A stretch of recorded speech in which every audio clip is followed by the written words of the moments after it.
Good evening. 4 years ago, peat cutters working at Tollund in North Jutland in Denmark reported to the police that they had found a body. The place where the body was found was a bog in this small valley in a lonely, desolate, heather-clad area, and the police at once suspected that it might be connected with a recent unsolved murder. But further investigation yielded some even more remarkable facts. First of all, the body turned out to have been found in this cutting under 8 foot of peat, which meant it couldn't be a recent murder, a fact which was soon confirmed by a local archaeologist who was summoned to the scene by the police. The body of the man was naked except for a belt and a cap, and the cause of his death was very clearly visible. It was a tightly drawn noose round his neck. Thanks to the tannic acid in the peat, the body was extremely well preserved, and it was at once taken with great care to the National Museum at Copenhagen for further investigation. Now, the authorities found Tollund Man a matter of extreme interest. In the first place, they dated it to the early Iron Age, 2,000 years ago. It was presented to them as a problem because how had this particular crime happened? If it was a crime, how had the man met his end? That was the first problem. And the second one was the interest, the excellent way in which the body had been preserved. And that is one of the very fascinating things about Tollund Man. Tollund Man stands out very much better than any carving, very much better than any statue that one has from prehistoric times. He stands out as he is himself and brings us face to face with the past.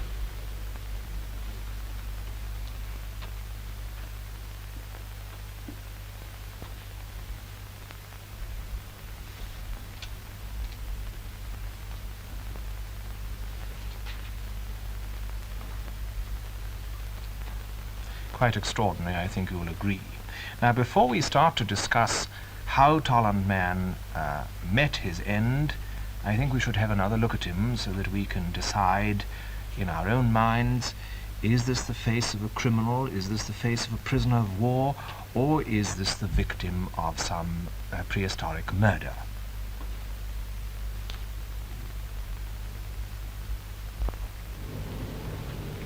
The noose that caused his death was made of very finely plated leather taken through a loop at one end.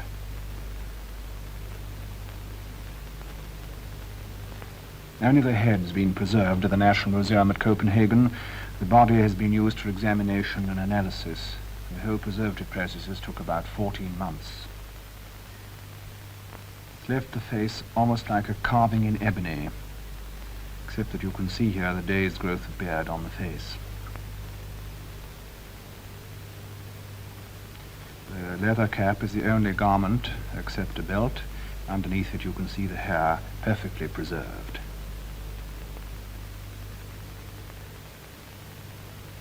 But it's the expression that perhaps is the most remarkable thing about Tollund Man. The humour and the wrinkles at the corner of the eyes and the serenity give a quite extraordinary impression of these early people. And he looks as if he's separated from us by sleep rather than by 2,000 years. Well, we've got here in the studio tonight Sir Mortimer Wheeler, and I want to ask him what he thinks, what his first impressions are on seeing Tollund Man. Well, Glyn, I should say that this is the most haunting relic of antiquity I've ever seen. That head, with its strong features, carved almost as by a Renaissance sculptor. His eyes seem to follow one through the closed eyelids in a really haunting fashion. You say he's 2,000 years old. Do you think that's a reasonable date? Well, roughly perhaps, but we don't really know. He was covered by 8 feet of peat, which means that he was buried some considerable time ago, and the contents of his stomach, which I believe we probe into a little later. We do, yes. Will tell us something more about the period in which he died. The barley and the flax, which he apparently ate in his last meal, seem to point to a date round about the beginning of the present era. Well, now, before we get on to the actual problem of how he met his death, we must put before you the clues. Now, not the clues relating to Tollund Man himself, but other clues, because it isn't only Tollund Man, there are 40 other people who've been found in similar circumstances or near similar circumstances in bogs in Denmark, and there are other things that have been found. Not skeletons, not bodies, but objects. And when I was in Copenhagen recently, I was shown some of the most impressive of these by the staff of the National Museum. I want to show some of them to you, beginning with this very remarkable helmet from Vixo.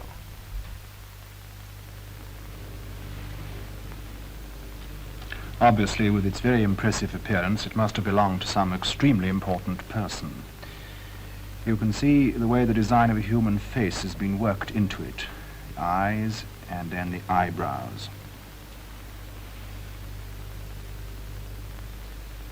And when it's turned, you can see the nose in profile.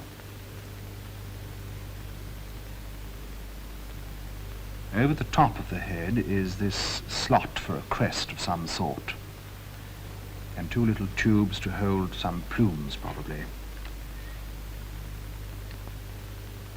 And then these great horns with their sockets at each end, which may also have held some sort of plume. Here's an interesting little bronze figure of a king or a warrior wearing one of these remarkable helmets. It and the original Vixo helmet may date from about 500 BC.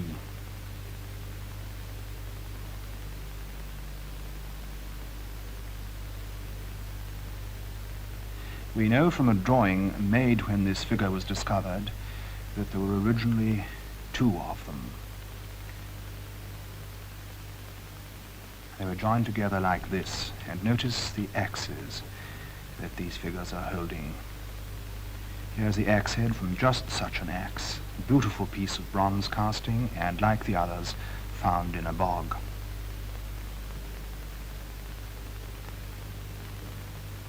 Then I was shown perhaps the most remarkable object in the whole of the Copenhagen Museum, this wonderful silver bowl from Gundestrup. The rim around the top is not complete, and it had originally handles at the side, like this one.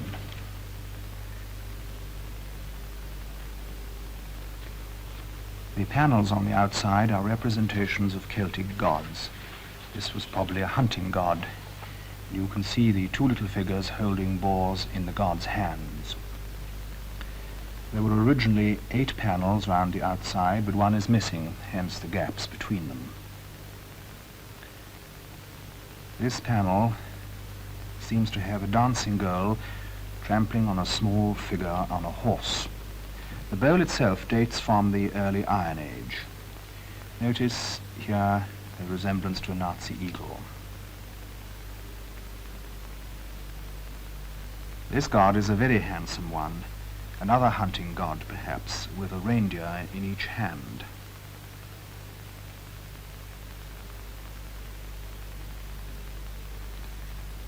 This panel has got a Hercules-like figure wrestling with a lion or a boar and a dancing girl on each side.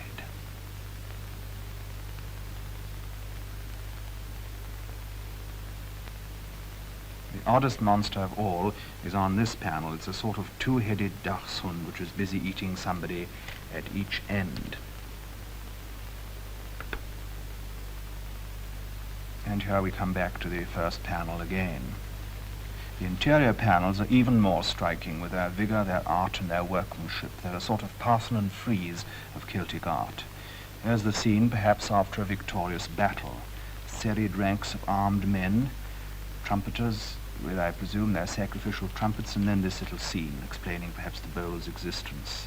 A man held over a sacrificial bowl, having his throat cut, blood offered to the gods in the bowl. This bowl is really quite the most remarkable and beautiful of its kind in existence, and with the Tollund Man, this is the first film that's ever been taken of it.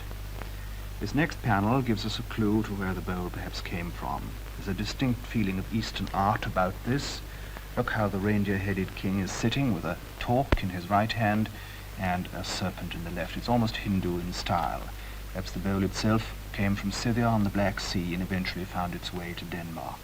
There's a curious animal, perhaps misapprehension of an elephant, a horse with a trunk put on it. These animals, one would like to think, are rhinoceroses. They're more likely to be bison. Of course, no one knows the exact interpretation of all these scenes, but they're certainly most remarkable.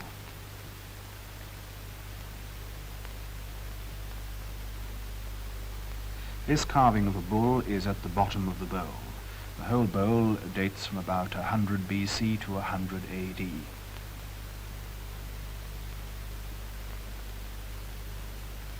The bull probably had ivory horns put in those sockets. They've been broken off. Now here's something even larger which I was shown. It's the reconstruction of a wagon, the remains of two which were found in a bog at Debjerg. The pieces have been built up on an iron frame. The wheel was actually a single piece of wood, bent round and covered with an iron tire. And this bronze openwork decoration is very fine, and it's very typical of this early Iron Age style. And so are the faces of these funny persons on the side of the cart. Almost certainly the whole thing was used for sacrificial and religious purposes. Now here's the sacred sun carriage from Trundholm. It's clear that the sun was conceived as being drawn across the heavens by this steed, and this was the image of the sun god. The whole thing made of bronze, and one side of the disc inlaid very beautifully with gold. Now, you've seen some of these objects, and you've seen how large and valuable they are. Now, we've been showing them to you because they are in themselves buried treasure, but also because they are clues to the mystery of Tollund Man. Now, you saw in the Gundestrup bowl a man being held over the bowl, his neck being cut, perhaps. It was some sort of sacrifice. Now, the thing we want to know is, are all these finds in the bogs, these unusual finds, something of a special religious or sacrificial nature? Now, Sir Mortimer, what do you think? There are many possible explanations of Tollund Man. Which do you think is the right one? Let us consider the alternatives. Yes. The first, of course, is murder. Was he murdered? Yes. But I understand from those who understand these things that to hang a man and to throw him into a lake or a marsh is rather a clumsy way of murdering him. And therefore I dismiss murder as a possibility. And he wouldn't take his clothes off before. And he wouldn't take his clothes off? No, well, he might not. Now, suicide, that's another possibility, but it doesn't work because this man not only hanged himself, then drowned himself. Never. And a suicide doesn't first hang himself and then drown himself as a rule, I believe. The third is the alternative you mentioned just now, the possibility of suicide. Yes. Oh, no, I beg your pardon, of sacrifice. Of sacrifice. Well, now, of course, the killing of human beings was a familiar way of promoting the fertility of crops and so on in ancient times, and he may have been sacrificed for a purpose of that kind. And you remember Caesar, Julius Caesar tells us how the ancient Germans used to sacrifice their prisoners of war, possibly with some such idea at the back of their minds. And then another Roman historian tells us that after the Cimbri, the people who came from the exact region in which Tollund Man was found, Yes. had defeated a Roman army away to the south at Orange. They destroyed the objects which they captured from them, and they drowned or hanged the prisoners of war. You mean if these customs are happening in the south of France, it is reasonable that they would have Yes. happened in their homeland in Jutland? It might very well have happened Yes. in their homeland in Jutland. Right. And but finally, there's the possibility he was a criminal. Well, we know also from the Roman historian that traitors and deserters were hanged amongst the Germans, and that cowards and the vicious were drowned in miry swamps. Well, this man may, of course, have been an all-rounder. He may have been both a traitor and a coward, and be hanged and then drowned. One doesn't know, but recently, since this was found, the body of a girl has been found in a similar circumstances. Schleswig-Holstein. Yes. And she had her head shaved and her eyes bandaged, and had obviously been executed. It may be just an executed criminal. Yes. Well, now there we are. We have these two possibilities. There's no certain answer. Possibly some sort of sacrificial death on a special occasion, like a victory or something else, or it may be the death of a criminal. We haven't got the answer, nor have the Danish archaeologists. Well, that's the first thing about Tollund Man. Now, the second thing about him is extremely interesting. He was so very well preserved that the contents of his stomach were all there, and the experts in Copenhagen were able to study it and were able to say what his last meal had been. Now, we've reconstructed this meal with the assistance of Miss Wally and Dr. White of the Dietetics Department of the London University. And now I'm going to hand you over to our prehistoric early Iron Age cook, Noel Middleton. Good evening, everyone, and welcome to my prehistoric kitchen. Well, I better begin, I suppose, by telling you what I'm going to try to do. As you've heard from Glyn and seen for yourselves, Tollund Man was extraordinarily well preserved. And when they examined him in the museum in Copenhagen, they couldn't find any traces of sickness or any damage to his body other than that caused by the hanging. So we know that the expert's table of contents of his last meal is accurate. And we know roughly what his last meal consisted of. Incidentally, it was eaten about 12 to 24 hours before he died. We know roughly what the proportions are, and we only know very roughly how it was cooked. We've only certain clues as to how it was cooked. The first and foremost thing about it is that there's no trace of meat whatsoever in what was found. And this may seem strange, but it is borne out by other evidence from this time. Hunting weapons were hardly ever found in the graves or the remains of houses of this period, and few bones were found in refuse deposits. Earlier, they did live very much by hunting and fishing, but by this time there was very little game left, and it was much too precious to kill off as meat.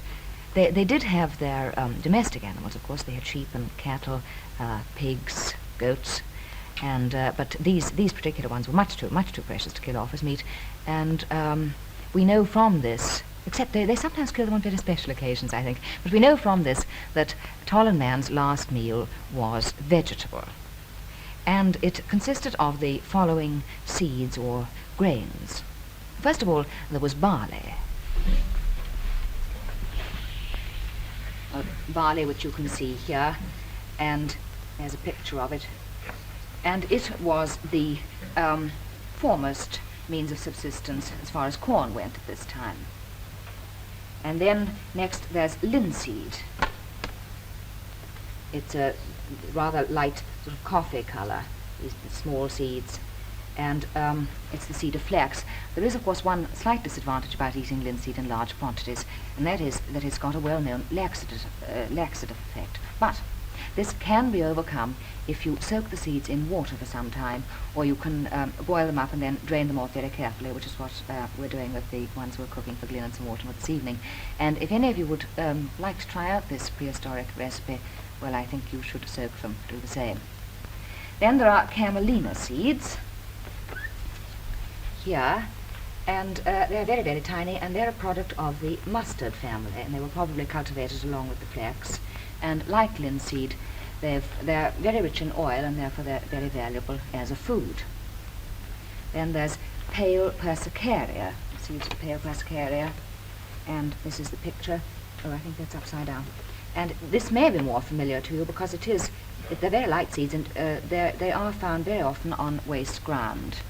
And these seeds have also been found in many Iron Age sites, and it does seem as if they were either cultivated specially, or if perhaps they were the main object of seed gathering expeditions. Now, those are the main ingredients, and then there were other seeds, but they were found in smaller quantities. They were probably picked by a mistake, or just if the seed gatherers happened to come across them. There's corn spurry here, which is very, very dark and tiny, and it's found usually in cornfields. And then beside that, there's the sort of wild brother to the swede or turnip, and they're very tiny too, and they're rather like miniature marbles, and they've got little colours, sort of yellow and dark red. And then there's white goat's foot beside that, which are very tiny and light and a sort of olive green. And there's the picture of that plant. And then we have wild pansy just a few little seeds here, or heartsease. Well, now, those are the main contents. So, what are we going to do with them? Well, we're not going to roast them or bake them, because if they had been roasted or baked, there'd have been some signs of burning, and none of them had this.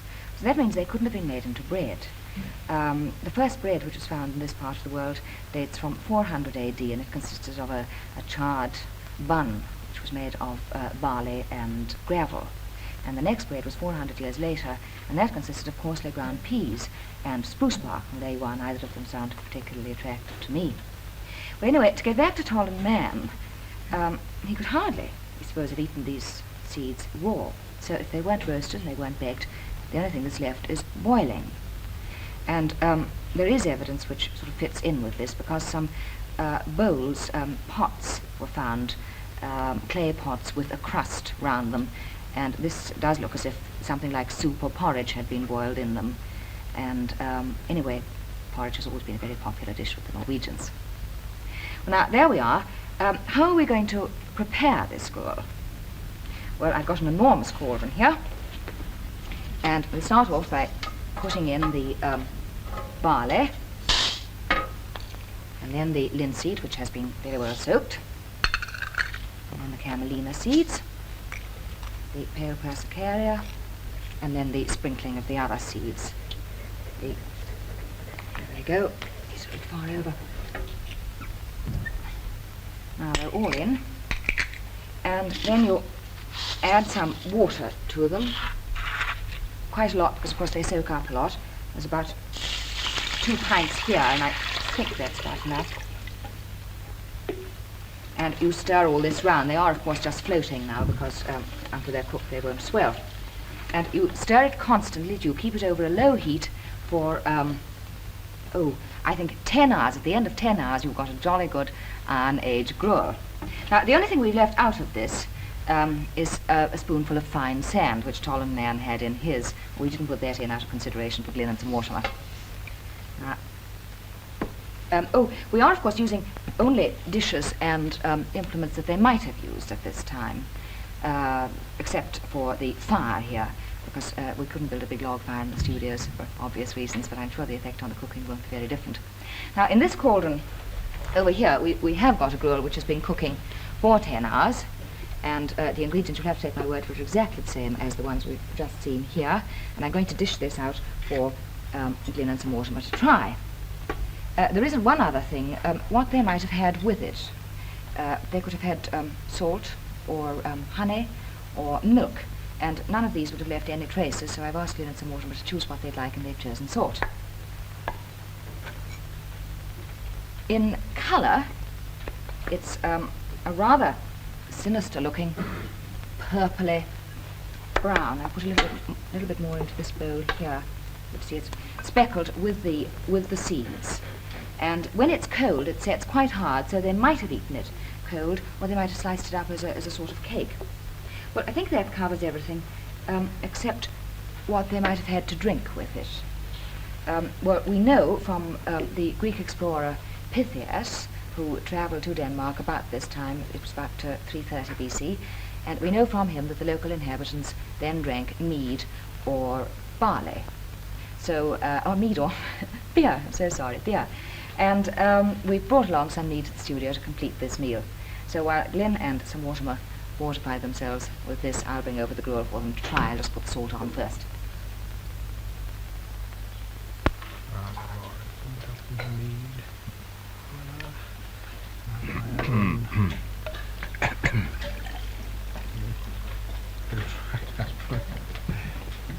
Now, here it comes. Have you got your spoons? Yes, I've got our spoons. Skull. This, I suppose, is to break down our resistance to the ordeal which is to follow. Dreadful. You've got yours, have you? Skull. Now we proceed, I suppose. Very good stuff. Now, you try first. No, I think you try first. Do we? Yes. It's not as purple as you. But it's so purple. Go ahead, Glyn, go ahead.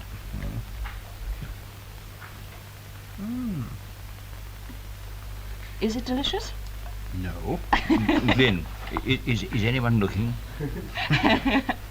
Don't tell me the linseed effect has worked already. Couldn't have. Very well. Do you know I've solved this problem? Have you? How do you mean? If one could be frivolous in the presence of these solemn relics, I would say that the poor chap of Tollund committed suicide because he could stand his wife's cooking no longer. Very good. What I say is a little more animal and a little less vegetable. There's too much vegetable. There's too much vegetable. And not no enough mineral, no mineral. Salt or sand. Well, well. Anyhow, we'll drink to Tollund Man, if not to this diet. Bless him. Score. Skull. Good stuff. Yes, it is. It's much better than the porridge. Oh, yes. I'm sorry. All I right. think I'm inclined to agree with you. Well, now, strengthened by that rather odd dish, let's now push back even further into the prehistory of Denmark, which is, as a country, full of buried treasure. In 1821, a farmer at Egtved in North Jutland took away the remains of a barrow which he had, and when he got right to the bottom, he found an oak tree trunk coffin. Here it is. And the farmer at once realized that this might be of very great interest and age, and he informed the National Museum at Copenhagen.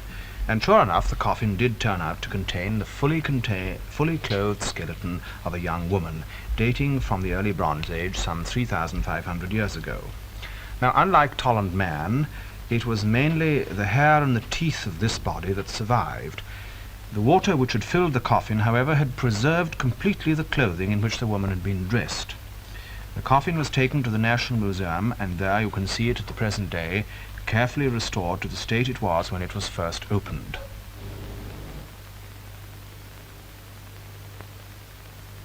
The body was that of a young, fair-haired girl aged about 19. She was dressed in a jersey and skirt, and the body had been covered with a blanket and then wrapped in a cowskin before being laid in the coffin. The coffin also contained various personal ornaments and possessions that it was the custom to bury with their owners at that time.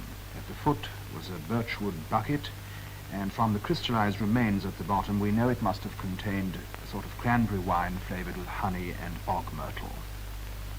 Next to the bucket was a little bundle containing the cremated bones of a child, which had either died naturally or perhaps been sacrificed.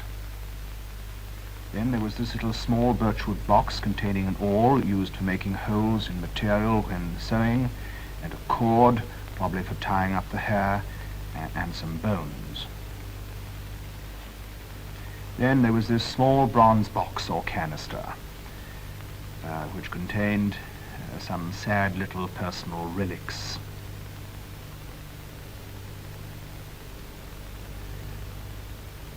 Among them was a bronze knife blade, and then a safety pin, a drawer dress fastener, and a dress stud, and then one or two little pebbles and things of that kind.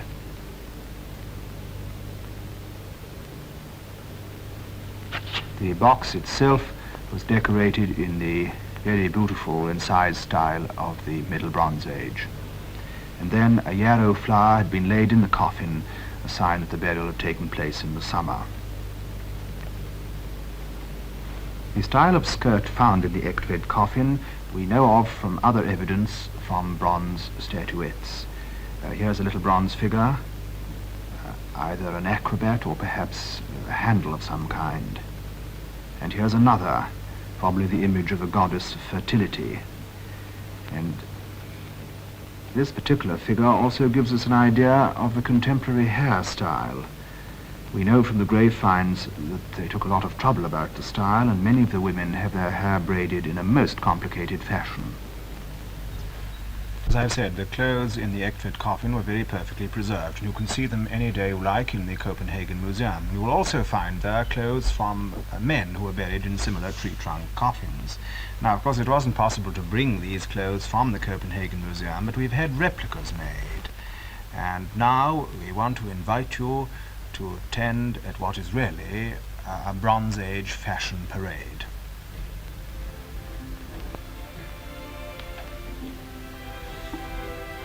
And as we welcome you to this pleasant Danish country scene for our fashion parade, we say good evening to Jean, who is wearing a fashionable two-piece suit in dark brown natural wool.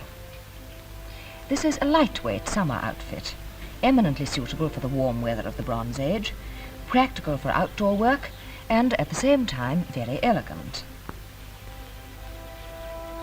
The neat little jacket with elbow-length sleeves is square cut, and the edge of the sleeves and the neck is oversewn with scallop stitches.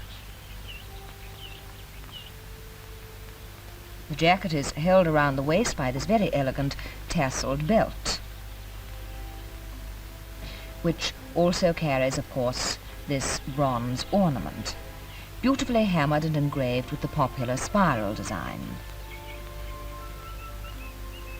And the charming corded skirt is a wraparound type fastened by the band at the top.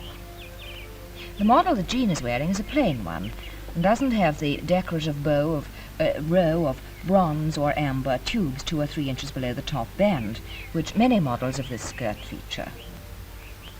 Both skirt and jacket are made from the pure wool of the small goat-horned sheep.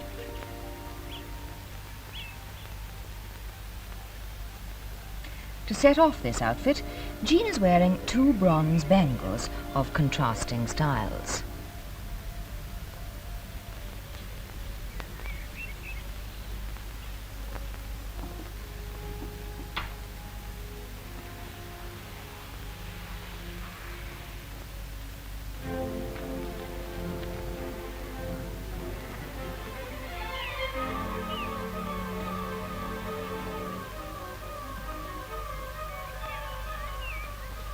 This elegantly carved horn or wooden comb is carried in the belt and is always found with these outfits.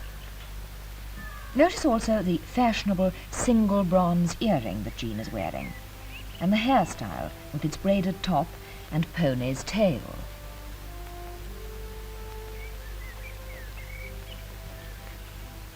Altogether, a practical and elegant summer outfit.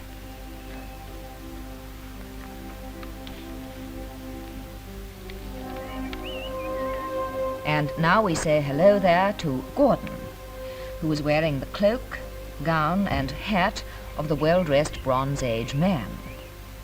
Again, the material is of dark brown natural wool woven on an upright loom. The characteristic tall cap is made up of several pieces of cloth carefully sewn together. These caps can be strengthened with birch twig frames and so have a double use, to ward off the rain and an axe blow in battle.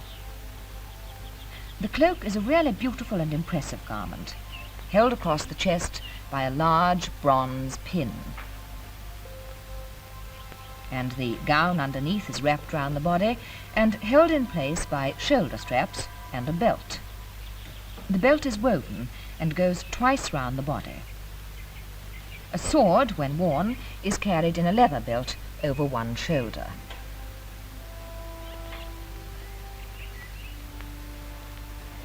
And the price of these models?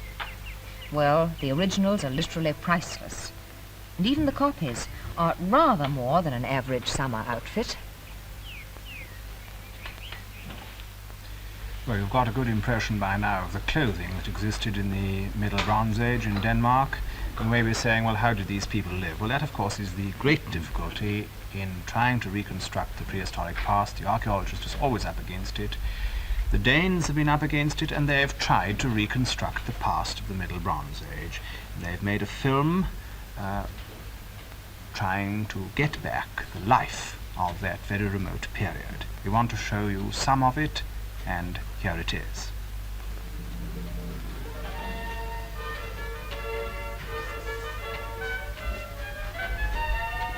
Well, now the film begins with children playing at a lakeside,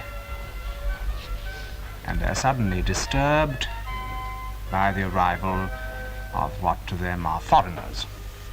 People coming from another part of Denmark or from Germany on horseback, traders, merchants.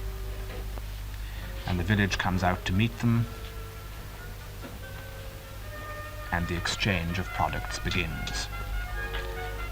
The native village produces amber necklaces, and the traders have got very finely made bronze axes and bronze bangles, perhaps even objects of gold. Here's a reconstruction of the sort of scene that might have happened.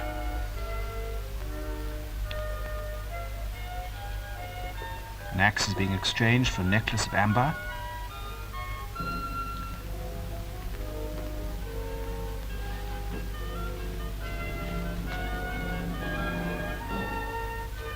And here's a man bringing a whole lump of amber. It was always valued enormously in prehistoric times. And I rather think they're haggling about how much should be the exchange. He's got several things, including great necklaces and armlets of bronze. Now here's the second scene, which is an industrial one dealing with the making of bronze, which is of course a classical mixture of copper and tin, 90% copper, 10% tin. Here it is, the crucible being poured out into a mould, a double valve mould of stone, the liquid metal poured in, the mould tied together with ropes. There's another mould coming along, and now when the metal is solidified, here we are. The mould is opened.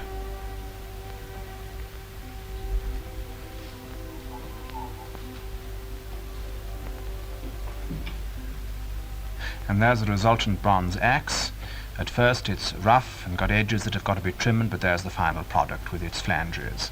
And the flanges fit neatly into a haft of wood to produce a typical object of this particular period, tool or weapon, wound up with rope. And there's another typical object, a sword. And now the last scene we're showing you in this film is a funeral. And from the Echtvedt grave we'll be able to see to what extent this reconstruction is justified. First the coffin of wood, then the cowhide put down with the hair inwards.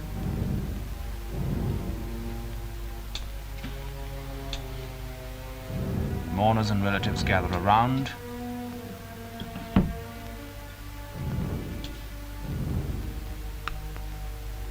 And here comes the body.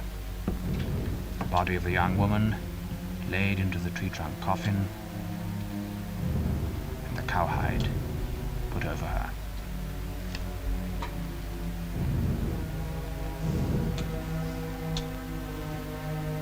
Now she sets off on her journey to her last resting place, up the hill. So often in prehistoric times, the tops of hills were used for burial places.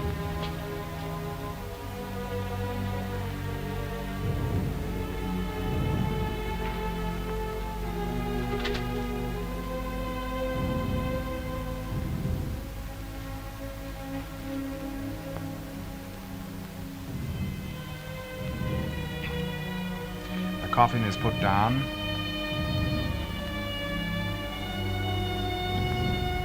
And the corpse is exposed again.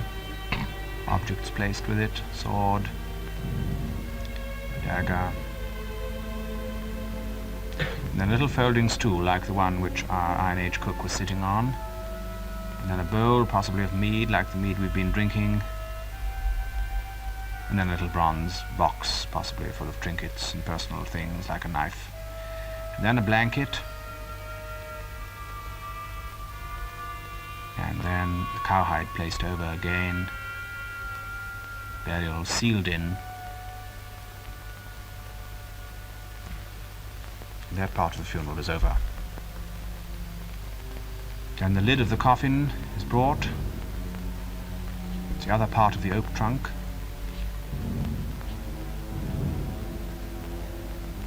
And the burial is sealed in. And now the mourners and friends go away, and the near relatives are left behind. And then they too go down the hill leaving the corpse on the top of the hill. And the corpse in its coffin is gradually encased in stone, and the stone eventually in a great barrow of earth, a tumulus or barrow such as we see in the Danish countryside at the present day. And now, Sir Mortimer, what do you think of that as a piece of reconstruction of the prehistoric past? Right. I think we can agree that discoveries and reconstructions such as these do bring the past to life. They're very difficult to do. As nothing else can. We're rather inclined to regard our ancestors as naked savages, but as we've seen, they had their art and their religion, their affection and their piety as we have today. Even had their trousers as we have today. We forget that they were not the naked savages of our of our artists. Very often they were fully clad, and they were very like ourselves in a great many respects. They had no H&C. Their diet, as we've experienced tonight, was sometimes of a primitive kind, but we have to remember they were very close indeed to ourselves, and we have tonight seen outstanding examples of the long dead bringing history to life. Thank you.